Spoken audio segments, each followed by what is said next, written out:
लोगों को यह सवाल आता है कि माता सीता को क्यों भूमि में समाना पड़ा था। क्या उसके अलावा कोई और विकल्प नहीं था और क्या श्री राम ने बार बार माता सीता के चरित्र पर संदेह किए थे? इस कथा को आधा अधूरा छोड़कर जाने की गलती मत करिएगा, क्योंकि इस पवित्र कथा को आधा अधूरा छोड़ने से आपको पाप भी लग सकता है। इसलिए इस कथा को पूरा सुने।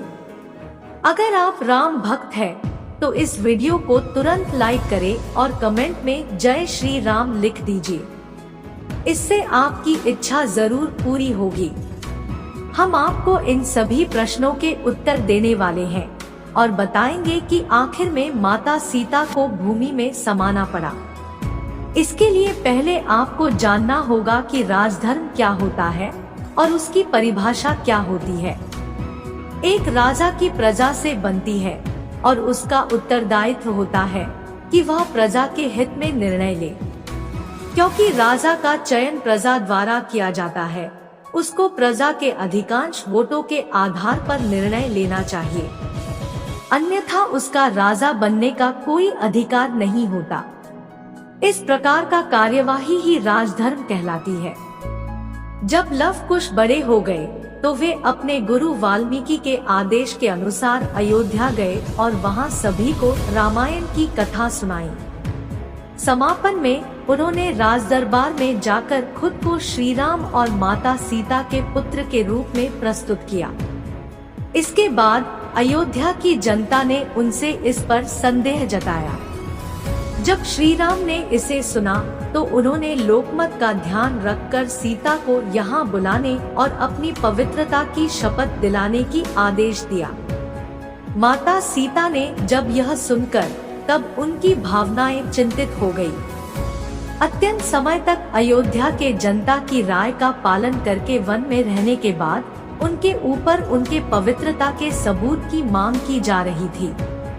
इस कारण वे इस विवाद को स्थायी रूप से समाप्त करने का निर्णय लिया है, ताकि आगे कभी यह समस्या पैदा नहीं हो सके। जब माता सीता राजदरबार पहुंची तो उन्हें सभी लोगों के सामने उनकी शुद्धता की दिशा में आश्वस्त किया गया। इस बात को सुनकर माता सीता ने सभी के सामने वचन दिया कि वे ने सिर्फ भगवान श्री राम की आराधना की है और उन्हें ही अपने पति के रूप में स्वीकार किया है, तो इस समय ही धरती फट जाएगी और वे उसमें विलीन हो जाएंगी। माता सीता ने यह सामग्री कहते ही एक शक्तिशाली गर्जना हुई और धरती दो हिस्सों में बिखर गई। धरती उसके दो हिस्सों में विभाजित हो गई और माता सीता उनके साथ जुड़कर चली गई।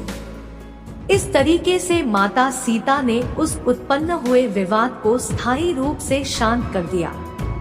इस वीडियो को बोलते समय कोई गलती हो गई हो तो मैं क्षमा मांगती हूँ।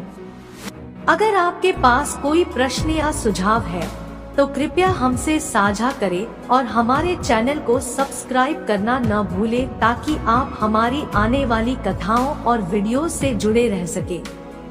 आपका साथ और समर्थन हमारे लिए महत्वपूर्ण है।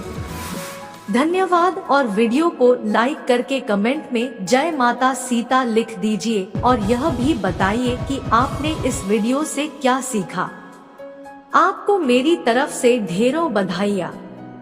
आपने इस कथा को पूरी तरह से सुनने का विशेष निर्णय लिया है, जिसका मतलब है वर्तमान समय में जब लोग अपना समय फालतू बातों में बर्बाद कर रहे हैं, आपने वास्तविक ज्ञान की ओर अपना कदम बढ़ाया है।